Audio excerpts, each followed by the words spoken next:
Hi everyone, welcome to the American Computer Enthusiast Show. My name's Steve Reeves and I'll be your host tonight. We have a great show. It's going to be a generic help show. Oh, by the way, it is Monday, May 9th. This is a live show and you can call in with any kind of questions. It could be our generic help show, but we also have James DiMaggio on, fresh back from the Interop, the Net World Interop 94 show in Las Vegas, and he's got all kinds of great fun stuff that he picked up and little tidbits that he's going to tell us about all the new fun stuff having to do with networks. So stay tuned and we'll be right back.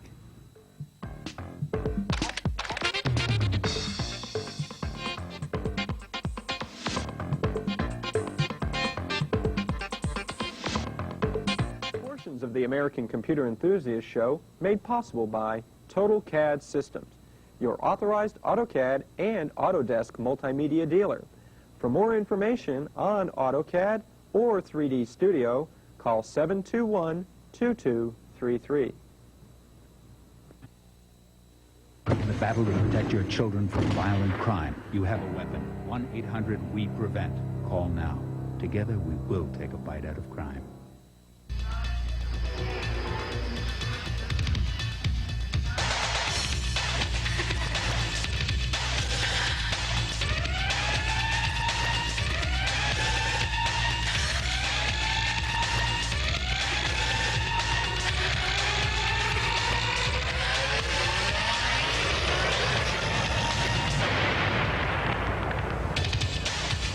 So, whose influence are you under?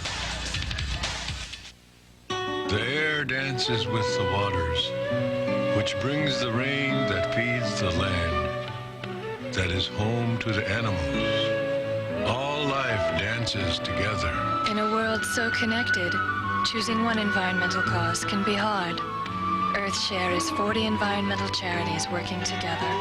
You and your company can help by calling 1-800-MY-SHARE. All life lives, or doesn't, together.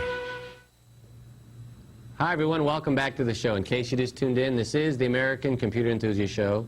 It is May 9th, it's Monday, this is a live show. You can call in and ask us questions. The phone number is 861-6283. That's 861-6283. James DiMaggio is our guest tonight. Well, actually, we're both kind of host/guest. We're going to answer any kind of questions you might have to do with anything with computers. Hardware, software, anything you want. Networks. We've got our network expert on the show here, James. And he's also fresh back from the Net World Interop show in Las Vegas. I guess Interop 94 in Las Vegas. He can tell us all the fun time he had at MGM and all that other fun stuff. If you have any great questions about, you know, where to stay and stuff like that. But I guess what we got to do, well, first thing we're going to do is we want to bow our heads for a few seconds for Commodore, since I guess they've dissolved. So everybody just bow their heads for a couple of seconds. All right, we're just kidding. But anyway, because we both had Commodores, so we both feel kind of bad. I mean, that was my, you know, my first computer was a Timex Sinclair 1000. And then I got a... We call it a calculator. Right. And then I got a Commodore 64 and then an SX 64. And I mean, that was really my first computer I really, you know, worked on and had fun with when I first got into computers. Great machines. I started on the VIC-20 and thought, oh yeah, 16, you know, the VIC-16 was 16K, and then they came out with the Commodore, and I remember 64K of memory. We'll never fill this up, right? It took a month, and we're going, oh, we're going to have to compact the code some more. So that was an excellent machine. Plug it up to your TV set, and there's a lot of them still out there in play. I know that Chug here in town is still real big, so they're still going and blowing. The big question is, what happens to the Amiga? I don't know if anybody knows, really, yet. The rumor I heard is that look out for NewTek to come into the computer market. NewTek is a company that makes a video toaster, which is accounting for something like 28% or 32% of all Amiga sales is what they're being used for. So, and it's used everywhere. Everywhere. All kinds of people use it for all kinds of graphics, TV, TV stations, everywhere. It is, well, if you've ever really seen the video toaster fly, there's real good reason that it gets used for that. I mean, it's like comparable to like a $15,000, $20,000 video editing machine. So for a long time, and still, it was what most people could afford. It's the only thing they could afford. Right. Yeah, there's a lot of production studios that use it. Walt Disney, and so forth, Disney Studios and so forth, to use it also because there's so much control over it. Very cool stuff. I really hate to see them go. Yeah. I mean, here's a company that actually had a very good product that was just mismanaged and didn't know how to promote themselves. It sort of just disappeared. They just did not know how to market. Right. I mean, it was a technical product they didn't know how to market.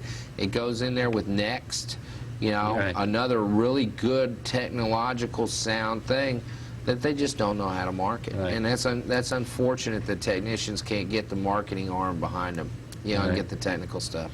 But I guess what we got to do, again, the phone number is 861-6283, 861-6283. We'll take any kind of question you might have having to do with computers. Try to keep it to computers, or MGM, either one. I guess what we got to do is go right in and tell us what you saw at Networld. Lots of stuff. I'm only going to talk about my check marks. I'm going to leave the minuses off, okay?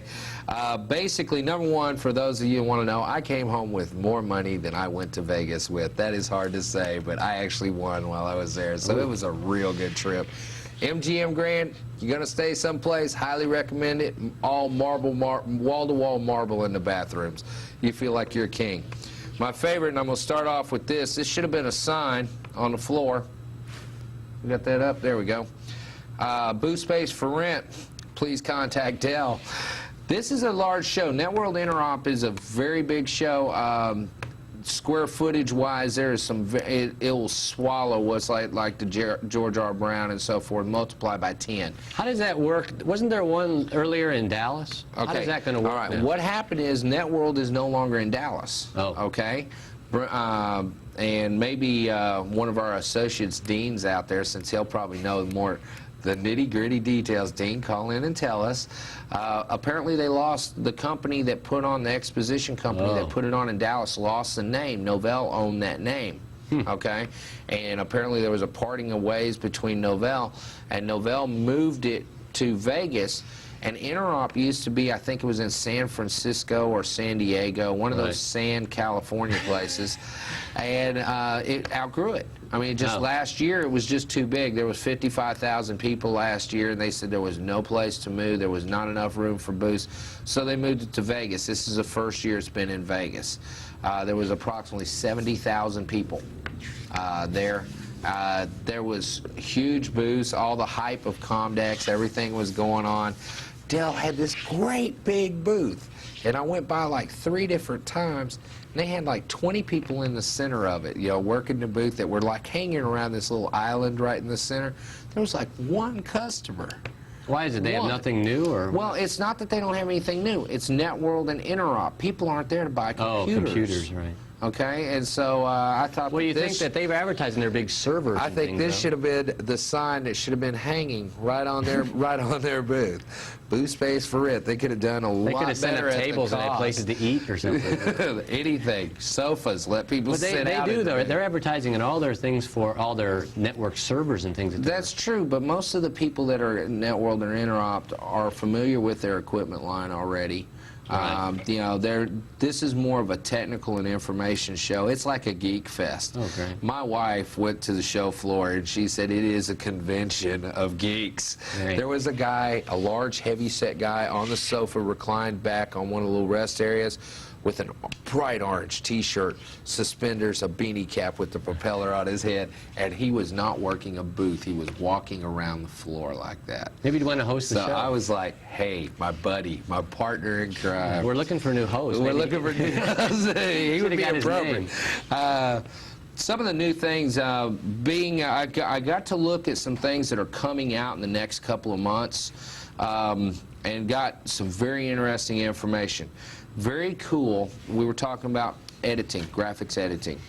Intel is coming out on the Indio line. They are going to have a solution within about 6 weeks that will allow you to do 640, 480, 30 frame per second full video capture. Right. That is very difficult to do right now because it loses the data rate. They have a new technology that they're going to be introducing that is going to, they say that they're going to get very, very aggressive on their pricing and how much share they own. I think they were talking like a beta version of that at Comdex, something about it. Dean and I were talking. I got to see it. Yeah, but they weren't actually showing it. It is sweet. Wow. We're talking, what we're going to do is we're going to look at the PC becoming a video editing machine. very affordable. We're talking very affordable. This should hurt, you know, with MediaVision in its financial straits that have been publicized lately, and they put out that capture card, and they're looking at getting out of the card business. Intel's looking at jumping in and capturing that market. No pun intended. Yeah, I didn't even think of that. Another very cool thing, Saberland, probably the most popular network menu that's out. They are coming out with the version 5.0 that they'll release within 30 days. That's pretty low cost too, isn't it? Well, it's like $199. These are retail prices. $199 for the server and about $49 a seat. Okay, retail. You can get bundle packs that really make that a lot better. Software metering, you know, for your licensing, hardware and software inventory, remote control of other workstations across the network or by modem. Print queue management, disk monitoring, INI editor, you know, Windows INI files, a DOS and Windows menu. They have a Windows menu. It sets up with like a little pull-down toolbar type thing with little pictures, and you can control access and everything else.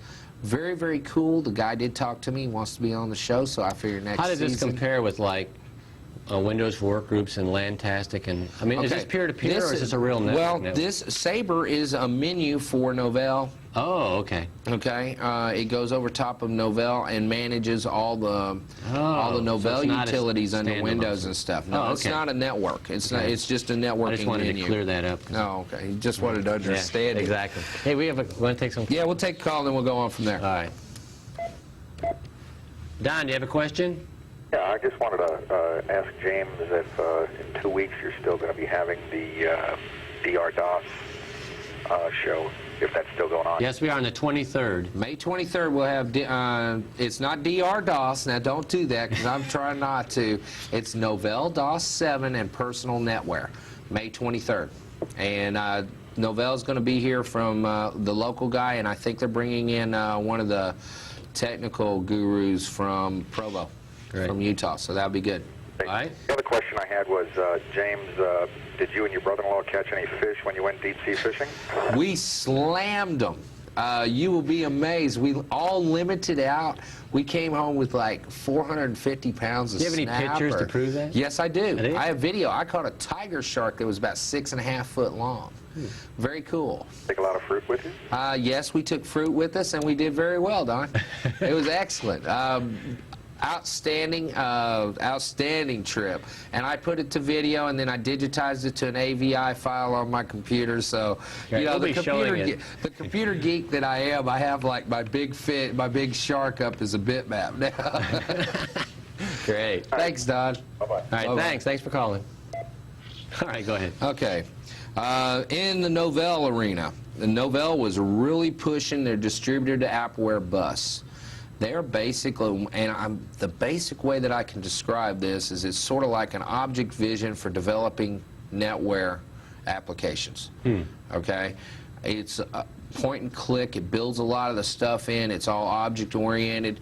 I talked to some of the developers that are utilizing it right now. They said it is at least cutting their development time by half or 2/3. Do you still have to be a programmer? Can normal people use it? It's more of a programmer's tool, but just how fast you can get things out. Now, what does that do? That heats up the Rev 1, Rev 1.1, Rev 2.1, etc. wars. So, but as people add on new items, it will get very good. So, you know, it gives.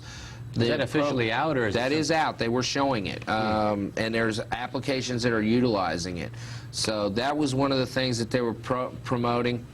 I've had a lot of interest watching the NetWare Connect, which is a modem sharing solution that Novell puts out. Right. And I've had a lot of interest wondering when we're going to start seeing a fax solution, because NetWare Connect, you can set up modem pools, but you can only use them as modems. You can't use them as fax at all. And so I got to talk to the lead product director there, and he said within 2 weeks the SDK, the software developers kit, will be out on NetWare Connect. And as soon as that was released, OAZ, Gamma Link, Faxis, and some of the hopefully others someone will take advantage of it. are already online to take advantage of that and write. So that may be a real good solution for some of the medium to larger companies that are running Network Connect, where we have just one box that handles all the telecommunications that we need. That's kind of a neat idea. One of my faves. This is a check mark of approval. I like the Chantal RAID software. I think it's the best RAID software out there for Novell, and that's where you disk mirror and it's fault tolerant. That seems to be a hot thing right now, that RAID technology. RAID is very, very cool, and it's very, very, it's gotten into the price point to where it's affordable. And when you start looking at mirroring hard drives, where you have one drive that just mirrors another, well, if you're looking at doing 2 sets like that, you can do RAID for about the same price, and you only lose one of those drives, and then you can just add more drives later on. And everybody's doing it, Connor and Max doing it. Connor's who I wanted to talk about. The CR6 system, my pick as far as hardware of the show. I thought that they did a great job with this. I talked to Tim, who was the engineer. I think his name's Tim. We'll pretend it's Tim. We'll pretend it's Tim, right? Since I don't know where my notes are. Yeah, Tim Jones, as a matter of fact. Good guess. James didn't write it down. Tim's the engineer. They've taken the Chantal software. They've combined it with their own box with the Connor drives, hot swappable, a little slot at the top of the box where you can put the Connor tape back up in and the whole bit. Hot, so you mean you can actually take it out while it's... Pull them out while they're live, drop another drive in, That's pretty cool. They've modified some of the things in the Chantal software to where there's like a window. They have a Windows front end also. It runs under DOS-R Windows, okay, as far as the monitoring software to be able to check it. But you can like click on this little fan icon, and this box has dual fans, dual power supply, and it tells you how they're both working, what temperature they're at, all kinds of weird stuff. Very, very nice for a fault-tolerant system. I was very impressed. Price, though, on this would be real hard to pinpoint because I'm sure there's all kinds of... Price on this depends on how big of drives you get, okay, and how many drives you get. You're going to have to, in a RAID system, you got to have a minimum of 3 drives. Some of their hooks that nobody else does. It is a bootable RAID system. Nobody else can do that. You always have to, at this point, you have to have a separate hard drive and a controller to boot off of, okay? When you start combining those little features into just this one box where everything's there for you. Is this just the Connor or all of them now do that? Nobody else boots. Only the Connor. They have a trick, okay? And it's very, very cool. But even of the boot sector, they make a copy of the boot sector across to another drive. So even if you lose the boot sector, you're still alive. So it's very fault tolerant. The throughput on it's 41. They're saying that in mid-July they'll have the PCI support, and they're going to a new technology where they should pull up another 15% on throughput rate. And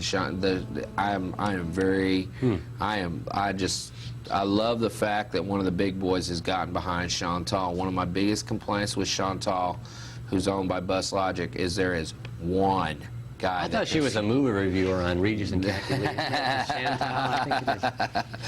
But there's only one guy that can do tech support for Chantal that knows Novell. And this puts it into the hands of somebody bigger. And we're, now this is for big companies, though, and I mean, this is medium and on up because it depends on how critical your data is. I mean, it's not for a 4-user network. No. What would you say would be the cutoff for like how many users? 20? It depends on the data. Is the way that I look at it. How critical is your data? Do you always want to be guaranteed that you have data back, no matter what happens? I mean, you lose a drive, you don't lose a bit. You don't have to have any downtime.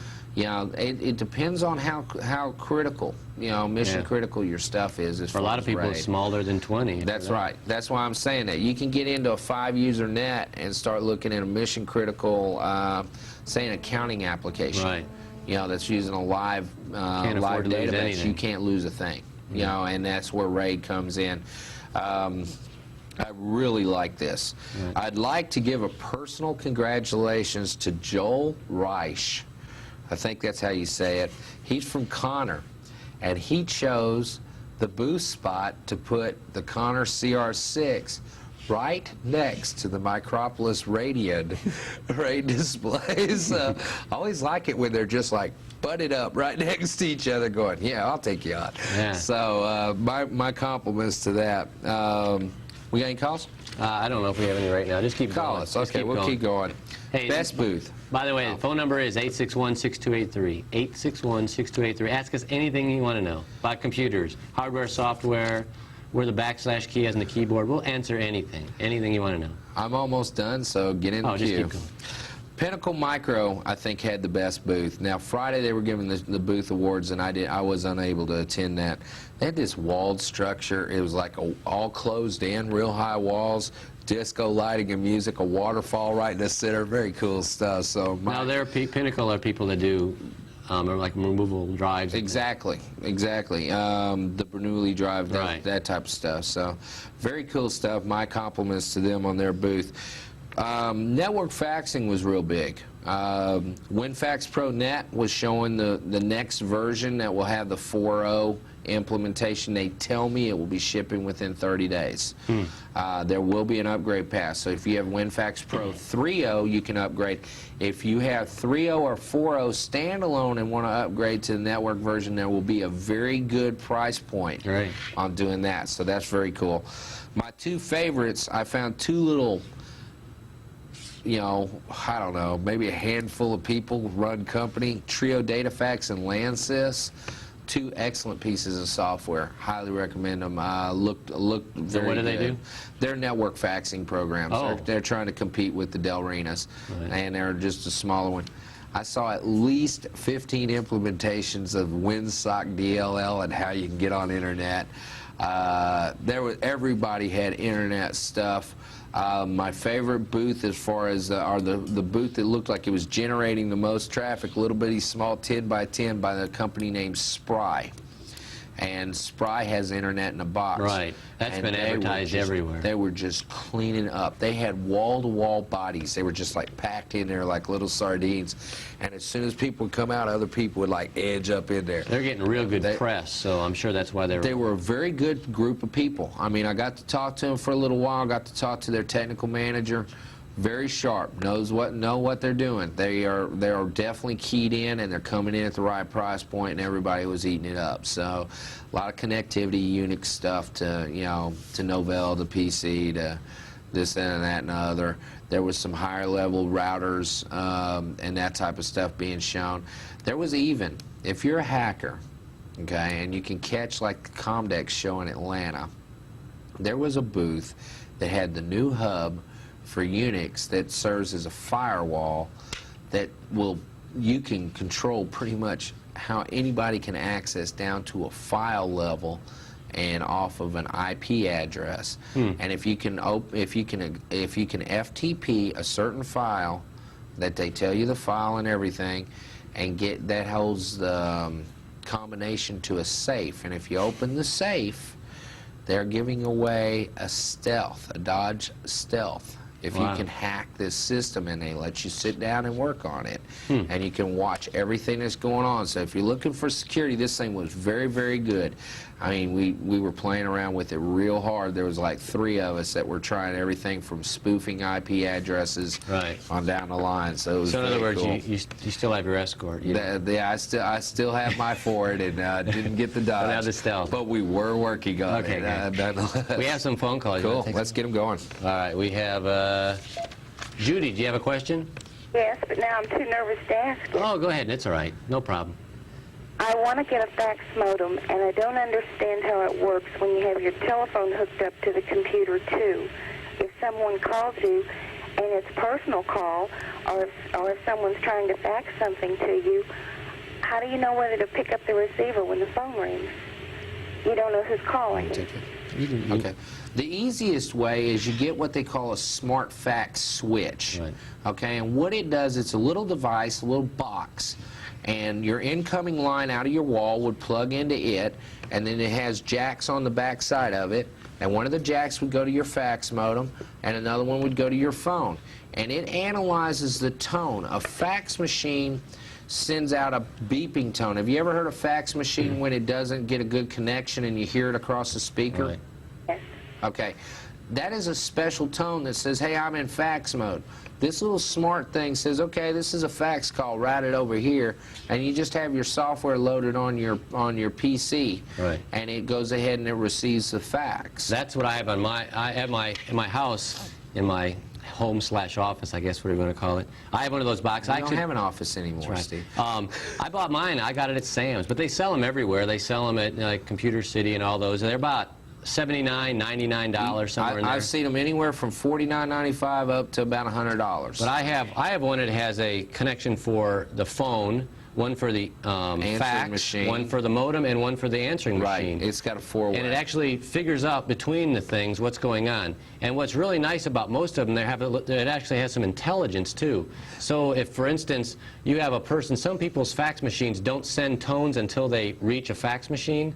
You can tell them, I left a message on my answering machine that says, if your machine does not work, press 1-1 on your fax machine. It automatically clicks and goes through the machine and goes to the fax. So in case you're sending it or somebody's sending a fax that doesn't have a tone, you tell them hit 1-1 on their fax machine and it'll go through. Right. So that's probably the easiest and simplest way to do it. If you have one line at your house and you have multiple devices going into one line, is that little box. Are you going to primarily use it for faxing, or are you going to go after the modem, bulletin boards, internet? It's going to be mostly for faxing, but there won't be many faxes. Okay. Right now, the best buys that I see, you can get into a 14.4 modem with fax cheap. And I would not recommend going anything underneath that. I would not recommend buying the 2400 and the 9600 fax. I'd go ahead and go to the 14.4 modems. Well, there's actually some, I think the Intel, do you already have the fax modem? No. Like the Intel fax modem actually has a switch built into it on the board. It'll make it fax on? It'll actually has the that little switch box built onto the board. Yeah. I think it's the Intel. I think it's the Intel. The Intel board actually has, it's an internal board. I think they have an external one also that actually has that switch box sort of built on the board, so you can kill two birds with one stone. If I buy that one and my phone rings, I'll know whether to pick it up or not? Well, actually, depending on the smart ones, like if you go on one of the switch box, if it comes in and it knows it's a fax call, it doesn't even go to your phone. Right. It goes right over to your fax. It'll ring one time in the box. Oh. And then it clicks to whatever it decides it goes to. And that's one thing you need to know. The funniest thing that I had to get used to, and everybody that called my house, was when it goes into the box, it rings, and then it goes to a little bit less volume ring. And for some reason, a lot of people hung up because they thought that it was it went to an answering service or an answering machine. But what it does, it's in that box. So it goes ring and it goes ring, kind of just like that. So you have to. How's that go again? Ring, ring. Okay. Just like that, a little lower. So you have to know that. So you might want to tell people that are sending fax, don't hang up. Well, I'm glad I was taping this show. Okay. All right. I don't know how cool it is to talk to somebody on television and see them look back at you. Hey, no problem. Thanks for calling. Thanks for calling. Appreciate it. All right. Hey, thanks a lot. All right, we have Vernon. Do you have a question? Yeah, Steve. I got an ad the other day for a device that you can, it's a card you can plug into a network, computer, and it's for a wide area network where it has a headphone jack and a microphone in it. And while you're talking on, or while you're doing a computer work, you can also talk to them via a phone at the other end. All right. Well, have you heard or seen any of those things, and does it really work? I know James has. Bail out of that one, will you? Basically, yes, what they're doing is they're doing a switching technology across the phone line. Excuse me. Basically, we saw a lot of this at the show. They're calling it ISDN. Very big, up and coming. The problem is the phone lines. Right. The hardware's there. We know how to do this, okay? But the problem is the link between me and your house. We might be able to do this, but when I call to Steve's house, I've heard his phone lines. There is no way that I'm going to be able to do ISDN transport. Right. You're sending a huge amount of data across this type of setup. It's great if you've got companies where they need to interconnect between networks. Right. Okay. Now, is that a specific, like, would you actually ask for an ISDN ISDN kind of a line? hookup, yes, you would, just like a T1 line or a T3 line or whichever. I'm using a lease line, which is a 94K. Okay, you're on the lease line, then ISDN's your next step that you probably want to look at. If you've already paid, if If you can stomach the lease line rates, you'll be able to afford the ISDN because ISDN is going to be cheaper. Okay? I would not recommend making a move within the next 2 months. I would hang tight. There is a couple of hearings going on. 1 minute. 1 minute? Okay, Right. I have 1 minute. There's a couple of hearings that are going on as far as setting of standards, and I would not recommend buying your equipment until those hearings come out of play. Okay? Okay, thank you. All right, thank Thanks. All right, we have another caller, but We're going to go to break. Yeah, then we'll come wait. back to Yeah, the we'll come caller. back to Everett. Don't hang up, Everett. Right? Well, while we're doing that, I'm going to pray for Commodore. No. Do you have any other things you want to talk That's about? it. That's. I mean, there was just so much going on. Right. But You bringing back any fun stuff? Oh, I brought back a lot, but you don't get any of it. Oh, okay. I guess we're going to have to take a break, so stay tuned, and we'll be right back.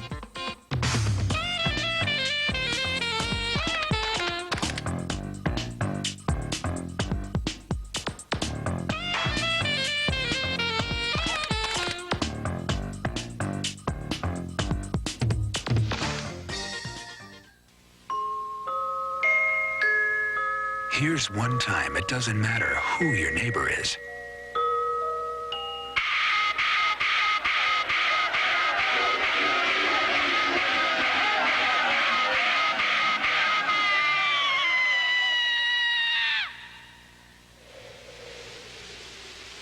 Here's the other. Life's too short. Stop the hate.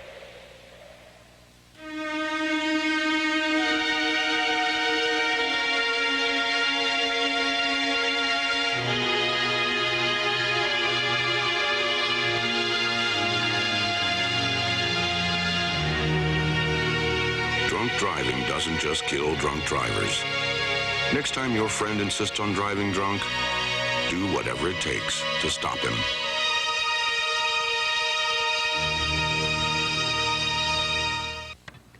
Portions of the American Computer Enthusiast Show made possible by Total CAD Systems, your authorized AutoCAD and Autodesk multimedia dealer. For more information on AutoCAD or 3D Studio, call 721-2233. In the battle to protect your children from violent crime, you have a weapon. 1-800-WE-PREVENT. Call now. Together we will take a bite out of crime. Hi, everyone. Welcome back to the show. In case you just tuned in, this is the American Computer Enthusiast Show. My name's Steve Reeves. I'm here with James DiMaggio. This is Monday, May 9th. It's a live show. You can call and ask us any kind of question you might have, anything. We don't care. Even if we don't know the answer, we'll make it up.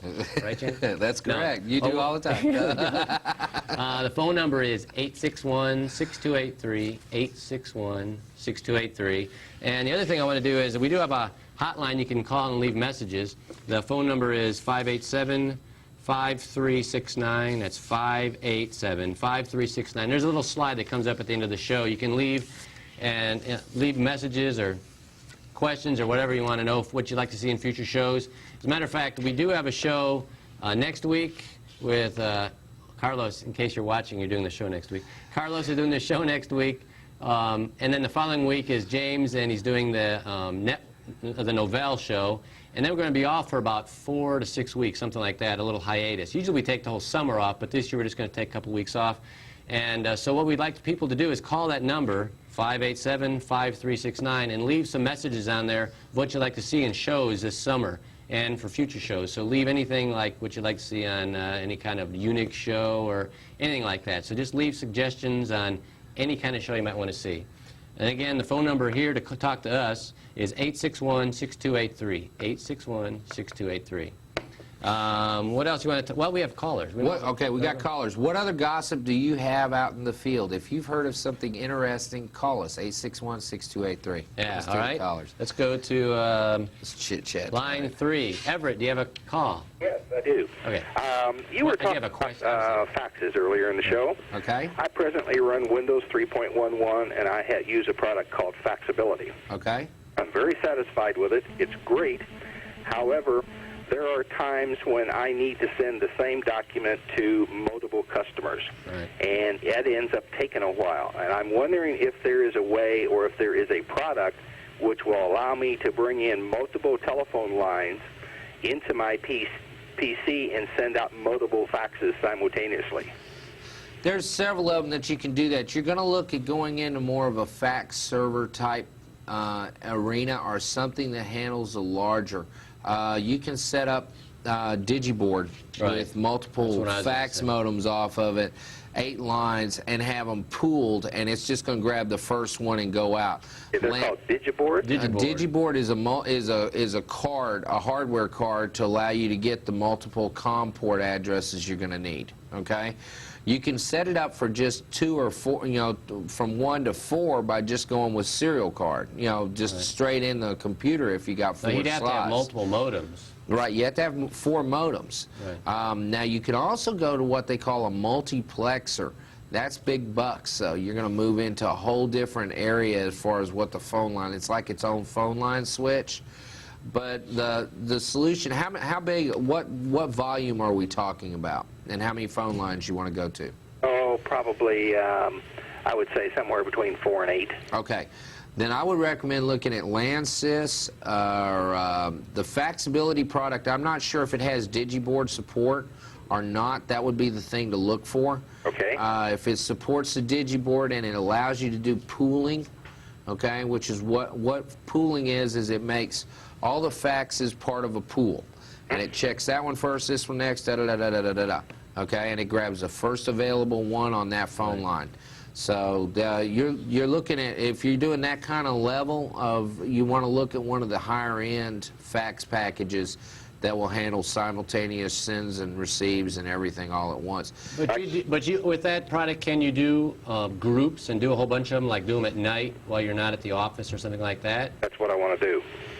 Okay. And the Faxability won't allow you to schedule a group send? Well, I can fire off one group at a time, you know, and it just sits there. And WinFax Pro, you can make groups inside of groups, I think, can't you? And multiple groups, and yeah, I send up multiple. You can pick them up that multiple way. fax. I just let it go, and it does everything. It goes to the next group. You can group things together. Yeah. And the new 4.0 is even better. But it's still kind of a single thread process, isn't it? Right. That's the only. You have one modem, but you can just let it go and not have to think about it. James, can I do all this and stay within Windows? Yes, sir. Sure. Oh, yes, sir. Okay. Okay. Sure. What software would you recommend to use? Okay. Now you're going to get me into pinning down different things. Without knowing exactly what you're trying to send, I'm going to give you a piece of information from one of the guys I know of that's engineering this type of stuff. OS2 is better than Windows at this. Right. Okay, for this kind of version, because if you're going to do high volume thread, because the fax program can be loaded each one into its own separate task window, and it can simultaneously be working in each window, and it can pass that information amongst the windows. You following what I'm talking about? Sure, absolutely. I've been told to go to Unix, but it seemed like a terrible jump, you know. Right. If you can bear with it, go to Unix. If you can bear with it, you may want to look at NT as a viable alternative in some of the things that are coming down the pike. I know LANSYS has something coming down the pike. I know Gamma has something coming down the pike on NT. That's going to give you the multi-operating system that you want, and you don't have to learn a whole new, the multitasking without learning a whole new operating system. So there's several things going on that. I would recommend that you contact your local reseller or call me at the office, and I can put you on with a couple other ones. If you really like Faxability, hammer their guys at Faxability and say, I need it to do this, or else I'm going to buy something else. James, I don't know where you work or how to get a hold of you. Okay, I'm at Abus Computers. Shameless plug, 862-2247. We're over in the Heights. 62-2247. 4447. Okay. No, Let's try it again. Wait. Well, 862-2247. 2247. Right. That's correct. Okay. Okay? Okay, I appreciate the information. Thank you. Hey, thanks a lot. Thanks. Ron, do you have a question? Yeah, I kind of had a goofy Windows question. Oh, great. We like those. I got into the sound utility, and I was messing around with some of the WAV files that are attached to certain events. Right. What exactly would I have to do to make it do a critical stop? Okay, to make a critical stop. Actually, if you just want to test a critical stop, right. Can we go to the center camera, bring it on up, and you can do a test on it. Just go up under Oh sound. wait, I don't have Go to sound on this computer here. It doesn't matter. Hit, No, I'm saying there's no. If you'll hit critical stop, go ahead and highlight the critical stop, and you see the test button over to the side of it. If you'll hit that, it'll show you what it's going to do. You'll hear what it's going to play, as far as which one's attached. You want to know what signal. a critical stop is? Yeah, what is it? Okay, what is a critical stop? That means that's it. I'm down.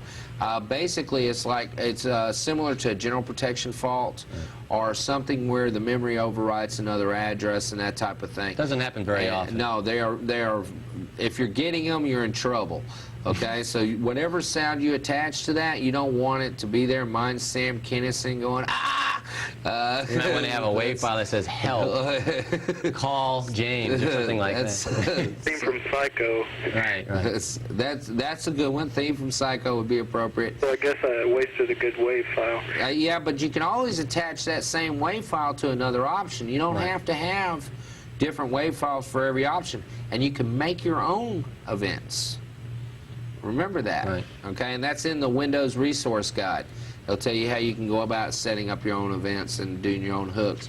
Mine tells me I have email, that the cache is flushed. Okay, I got all kinds of stuff talking. And you can buy that kit, developer's kit. You can buy those at Bookstop now. That's correct. They sell them. You can buy them direct from Microsoft through their 800 number, or you can just go to Bookstop and buy them. It comes with a disc with all kinds of fun stuff on there. And that's like $20 or less. Yeah, I think they're cheap. Right. All right. Okay. Hey, thanks for calling. All right, we have Mian. Do you have a question? Yes, I just bought a fax modem last week, and I was wondering if I can get some numbers from you for the bulletin board local area that I can, use it for some time, and I don't have to pay for them, and I can try them out. Bulletin board? I didn't understand. He wants to you just want some numbers for bulletin boards, like local bulletin boards. Right. Here's the best thing that I suggest. Well, are you a member of HAL PC? Are you a member of the HAL PC, the PC Users Group, Houston PC Users Group? You might want to. Well, it costs money to become a member, but it's only $25 a year. But the best thing to do to find bulletin boards is to get the computer currents. You see them everywhere. They're free.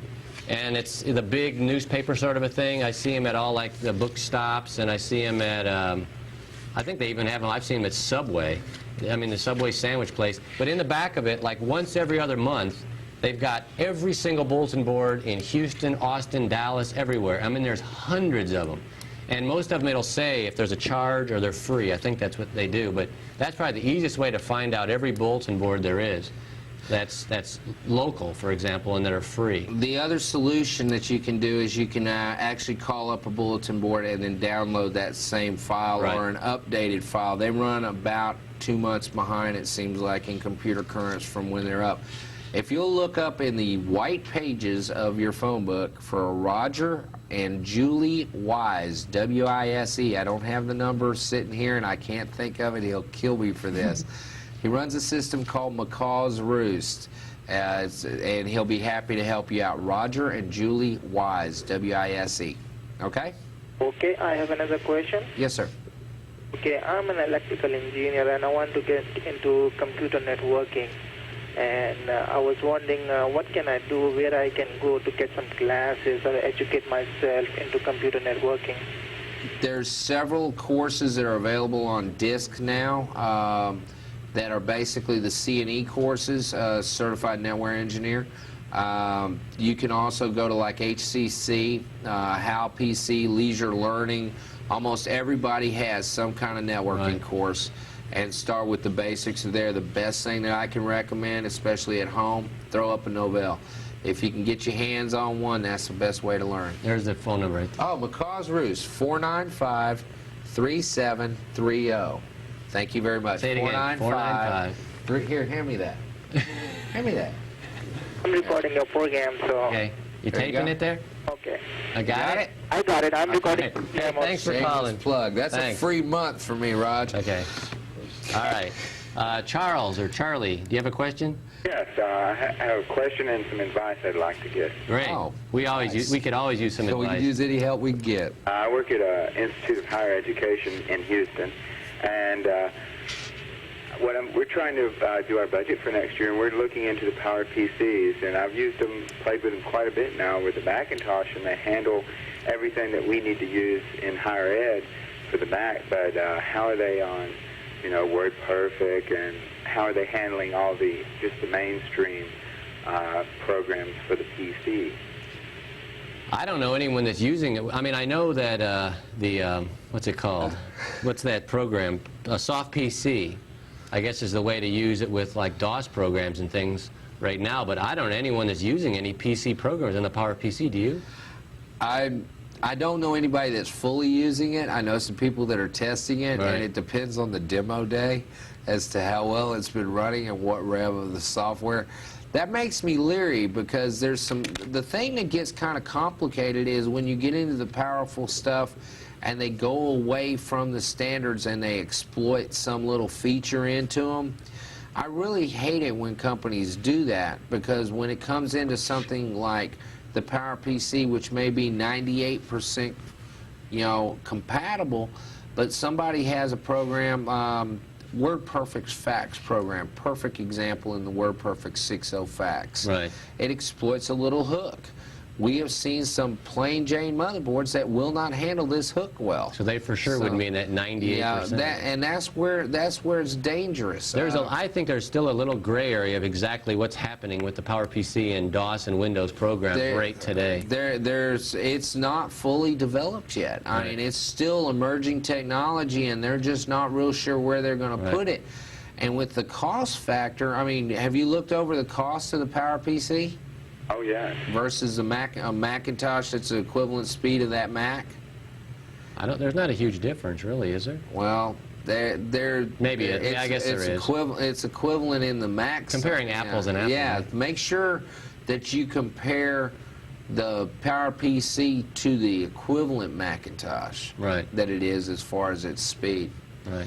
But I think there's some questions to be answered yet. There's still a gray area, and I don't think. If anybody out there, why don't we use this right now, anybody out there that's using a Power PC with any kind of DOS or Windows program, let us know if they're working or how they're working, because we haven't seen anything, and we probably got to try to get someone on the show to show us that, because it seems to be a hot product. It's a very cool product. I like the technology. I'm scared of the compatibility issue. Anybody out there, call and leave a message on our hotline or something like that if you'd like to see a Power PC show. I think we need one. But I think that's a good topic. topic. Or if anybody out there that's using it, call 861-6283 and let us know how it's working. All right? Hey, thanks. I don't know if we really answered your question, but... Okay. Well, I didn't really understand the question. Keep an eye on the show, and we'll try to get a Power PC show, and we'll be able to show you exactly what's going on. Okay, well, that's the main thing, because we're just planning for the future. All right, great. Okay, one other thing that I've seen, if you can kill him off the call if you'll listen to me for just a minute. Go ahead. We're seeing more and more using something like Acrobat or Replica or something of that nature, and taking the Apples and taking the Macintosh and the PCs and putting together across the network and sharing the information that way. Rather than have one machine. That's a faster. Seems to be more synergy into that type of a solution, because most Mac people want a Mac. Right. And PC people want a PC, and they don't both want both. There's a real strong loyalty there. One way or the other. Yeah, and that seems to be the way that a lot of people are working. So that's another thing to look at, is Acrobat or Replica or any of the other ones. There's several of them out there right now. All right. Okay? Great, thanks.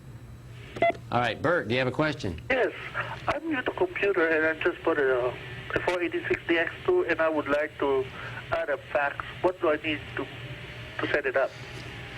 Well, there's a couple different things you can do, I guess. What do you want to say? Internal, external? Let me ask you a question. How much money do you have I/O cards, serial ports, and so forth? Yes. Okay. Are you going to go internal or external? Internal. Okay. Then you're going to need to turn off your COM2 on that serial card and set your modem at COM2. That's highly recommended to do it that way. That's the standard.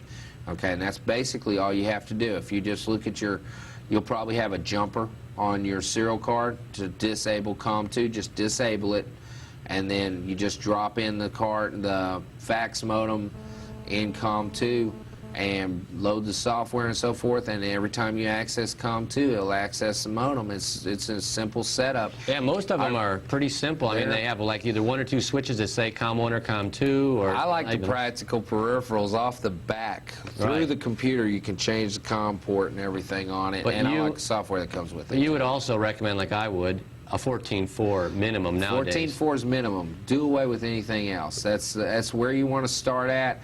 If you're spending $45 on the 2496, fax combination, you're basically wasting $45. The prices are coming way down. I have seen the new modems in the 14.4 fax around $100 now. Right.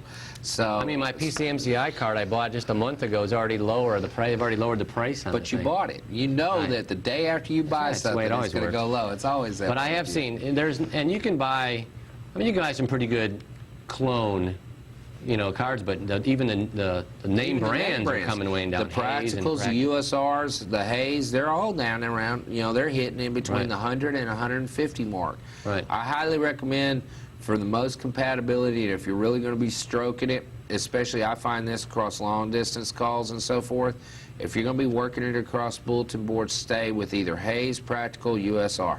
Those are my 3 favorites because they hook up with everything else. So, and they're always on every list. They're on every list. They're easy to set up and configure the software. There's nothing more frustrating than when you buy a new software program and you go to the list, you just spend $300 in this modem, and you go on the list and your modem you just bought isn't on there. Boca, what? Exactly. Look at you kind of strange. Right. Okay? What about that switch that they were talking about? So if you have an answering machine, so your answering machine will not get into your modem or something like that? Right. So I need that. Okay, are you going to do like a bulletin board and be receiving modem calls or calling out? I'll probably be receiving. So you're going to basically do a bulletin board or PC Anywhere or something like that for remote? Not really. Just the same faxes. type, receiving faxes? Uh-huh. Oh, okay. Go. I'll let you take the switch thing. You're right. I'd recommend the switch. It's just a little box.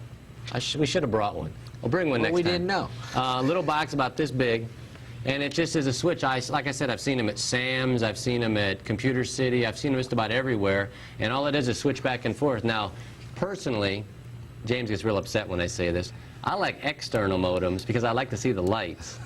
And you can switch them back and forth. I don't know, James isn't like, well, maybe there's some little I saw that on the new Chicago, they're actually going to be a little lights that come up on the screen. There is now. There's shareware up there that pops a little window. You can pop up now, there's a caution to this. If you go to a fast modem and you're going external, you need to have a good UART chip, the 16550 EF or later, I think, or EE is it won't later. It won't work. It won't handle the throughput rate. You'll get a lot of drop transmission. But the internal, it actually has a UART on it, so that makes a big difference as far as what speed you can go. Right. And if you're looking at going to the 28.8, which is the newest models, the best, you are going to have the UART unless you go internal. And the externals are actually faster. They have a new V42 enhanced mode on like the Practical Pro class, which doubles what its compression rate is. Instead of 4-to-1, it's now 8-to-1 compression. Right. But to really run it at that speed, you need to have this high-speed UART card or some sort of a chip on the board. Yeah, it buffers everything and so forth. But usually the externals are more expensive too because you're paying for the box and the power supply that's built into them and all that stuff. Gotta have the lights. I like to make sure they're working, Well, see, that's good on the Practical because it's got like the English display. You can even understand what it means. Even me. Even you could do that. Yes, thank you, and more power to your show. Oh, thank you very much. Thanks for watching. All right. Dale, do you have a question? Yeah, I got a question about hard drives. All right. I wanted to know if they were interchangeable. Like, could I take a hard drive out of an XT or AT and put it in a 386 or 486? Probably not. But it depends. Well, I mean, you can't just take, if you've got an RLL and you've got an IDE in the one or something. Has he got the controller and everything out of the XT? If you take the whole thing out, yes, you can. But if you're just switching the hard drive, no. That's sort of a whole card and all out. Right. I can change them over. Okay. Let me stop you on doing this though. Okay. Depending on what drive you have in your XT, it's probably the XT is only going to have an 8-bit controller card, and when you put it into your faster computer, you're creating a bottleneck there. Okay.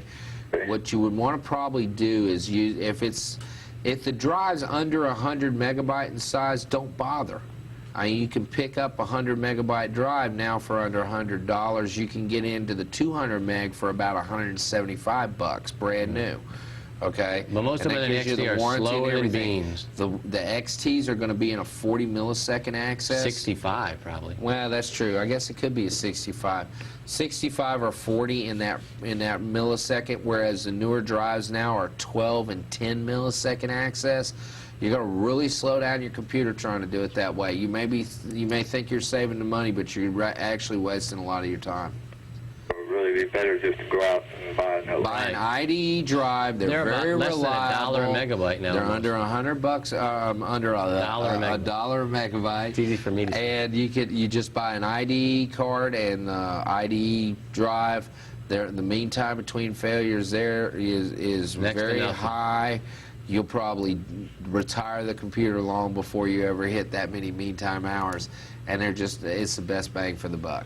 All right. Okay. Great. Hey, thanks for calling. All right.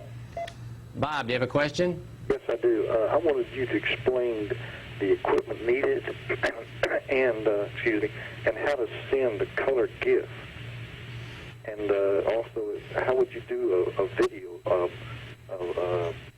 a moving video type of a deal. All right. Well, you've got that card, don't you? Yeah, I'm running it. James he's got this great new card that he wants to talk about. The perfect way to talk about it. Basically, what you need is a video capture card. It has an RCA jack off the back of it. 2 minutes. 2 minutes. RCA jack off the back of it till we're off the air. That's it. Okay, I gotta make this quick. RCA jack off the back, and then plugs into your VCR device like your camera. I use it on my camcorder, and then I just dump everything. Cautions: large hard drive required, memory required on the machine. Big time. You want to have some memory there because it's spooling all that information. Colored GIF, if you just want to send a GIF file, zip it up and send it, and let them unzip it and use a GIF viewer to look at it on that side. That's the easiest way to go. There's a bunch of shareware. I like GIF. Paint Shop Pro, my pick on the shareware stuff, to be able to edit a GIF and change it to different file types and that kind of thing. We got 1 minute, so I'm going to have to... Can I keep going? You're looking at cost on the card about $250 to $300 for the capture card. Any VCR, any... What's the card you have? I'm using the Video Spigot by Creative Lab, by Media Vision, I'm sorry. It seems to work real good. Now, Intel's new one that's coming out in 2 months is going to smoke this. The one you're talking about at the beginning of the show, the Indio. And it's going to do the full frame, 640, 480 full screen, 30 frames per second, which is your real time. That's what you're trying to get to. That way you won't have jitters and so forth. Great. You got a wrap. Thank you very much for calling. I'm glad it's here. Wait, we want to just keep you on the line here. James can talk to you after the show. I'll talk to you after the show. All right. I want to thank everybody for calling in. I want to thank James for being here. I want to make sure everybody calls our hotline, 587-5369. Leave messages. What I'd like to see in future shows. I guess that's it. We'll see you next week.